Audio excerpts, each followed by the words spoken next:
वक्री ग्रह। वक्री ग्रह ऐसे ग्रह होते हैं जिन्हें यदि हम पृथ्वी से देखें तो ऐसा प्रतीत होता है जैसे ये उल्टी चाल चल रहे हैं, जबकि ऐसा होता नहीं, वो अपनी ही सामान्य गति से चल रहे होते हैं। ये एक प्रकाशीय भ्रम कहा गया है।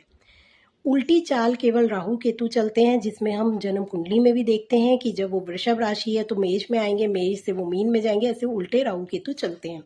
परंतु बाकी ग्रह अपनी सामान्य ही गति से चलते हैं। हमें सिर्फ प्रतीत होता है या हमें ऐसा लगता है कि वो उल्टी चाल चल रहे हैं, इसलिए वक्री को हम उल्टा बोलते हैं कि उल्टा चलने वाला ग्रह। तो दूसरी चीज़, सूर्य और चंद्रमा कभी वक्री नहीं होते हैं। बाकी बचे 5 प्लैनेट्स, तो इनके लिए बोला जाता है कि वक्री ग्रह हमें बताने के लिए आते हैं कि आप दोबारा से, आप कोई भी चीज़ है तो उसका पुनर्विचार करें। आपको कुछ सोचें कि कुछ आपसे गलतियां ऐसी हुई तो उनको रिपीट ना हो, इसलिए आप कोई भी काम करें, चाहे आपका कोई प्रोजेक्ट साइन करना हो तो उस पर भी एक बार पहले विचार कीजिए, तुरंत उस पर कोई भी हस्ताक्षर नहीं कीजिए। आप अपनी कुंडली में देखिए कौन सा ग्रह वक्री हो रहा है, वो आपको कैसे फल दे रहा है, क्या उसकी दशा अंतरदशा प्रत्यंतर दशा चल रही है। तो बहुत ज़्यादा ज़रूरत है आपको ध्यान देने की। कोई भी निर्णय लेने से पहले आपको 2 बार सोचना ज़रूर है, तभी उस चीज़ से रिलेटेड कोई निर्णय लीजिए।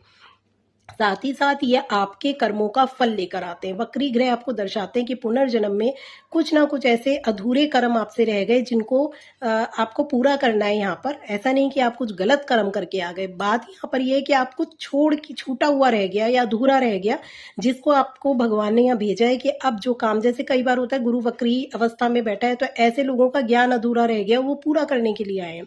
उनसे कहा गया है आप पीछे पलट के एक बार पुनर्विचार कीजिए और उस चीज़ को रिवाइंड कीजिए, और जिससे आपको और अच्छा फल मिलने लगे। तो ये ग्रह आपको ये बताते हैं। हाँ, इतना जरूर है, ये कार्य में विलंब कराते हैं। विलंब तो होगा ही ना, जब हम 10 बार किसी चीज़ को सोच के करते हैं तो थोड़ा हमारा टाइम उसमें लगता है। उसी में ये थोड़ा बहुत मानसिक चिड़चिड़ापन भी दे देते हैं कि कितनी बार हम सोच रहे हैं और हम कंफ्यूज माइंड में है, तो ये कंफ्यूज भी करते हैं इंसान को, क्योंकि वो हम बार बार उस चीज़ के बारे में सोचने पर बाध्य होते हैं। ये ग्रह हमें कहते हैं कि सोचो तब करो। अब इनके जो फल होते हैं वो कैसे मिलते हैं? जो ग्रह आपके लिए आपकी कुंडली में वक्र अवस्था में शुभ होकर बैठे हुए हैं, यानी जो आपके लिए शुभ है और वो वक्री हो रहे हैं, तो उनकी शुभता और अधिक बढ़ जाएगी।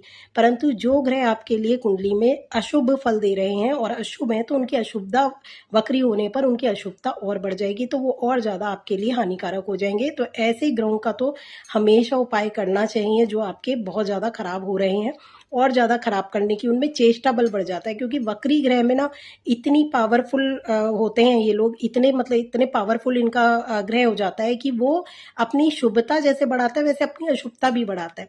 हर ग्रह का कुछ ना कुछ अलग अलग बातें होती हैं, वो आगे वीडियोज में बताऊंगी। चल सुनते रहिए।